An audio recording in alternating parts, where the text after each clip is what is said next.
এই শীতের মধ্যে যদি তোমাদের চিকেন এই রেশমি কাবাবটা খেতে ইচ্ছে করে তাহলে কি করবে, বানিয়ে নাও। আমিও বানিয়েছিলাম, সেটাই ভাবলাম তোমাদের সাথে শেয়ার করি। হাই সবাইকে, আমি শর্মিষ্ঠা চলে এসেছি একটা নতুন ভিডিও নিয়ে।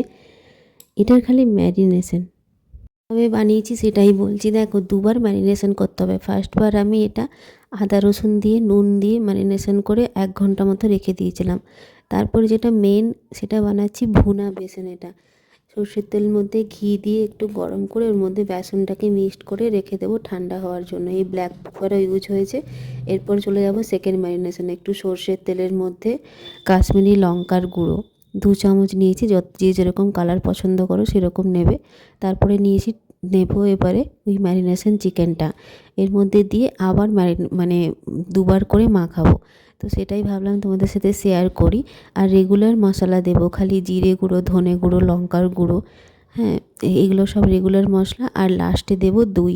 কতটা পরিমাণ দেবো দেখেছো? এই চামচের 2 চামচ দই দেবো। এই যে 2 চামচ দই দেওয়া হয়ে গেল, এটাও মাখিয়ে নেব। এটা মাখিয়ে পুরো আধ ঘন্টা মতো রেখে দেবো। লাস্টে এই ব্ল্যাক পেপারটা দিয়ে দেবো 1 চামচ।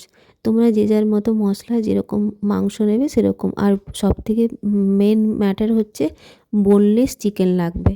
এটা ম্যারিনেশন করে আবার আধ ঘন্টা রেখে লাস্টে এই ভুনা বেসনটা দেবো। আর একটু কাসুরি মেথি কড়াতে গরম করে দিয়ে দিয়েছিলাম। এই ম্যারিনেশন হয়ে গেল। 30 মিনিটস মতো এটা রেখে কাঠকয়লাতে আগুনে পুড়িয়ে হালকা বাটার বা ঘি ব্রাশ করে নিলেই রেডি হয়ে গেল। কেমন লাগলো? বানিয়ে দেখো কিন্তু। টাটা।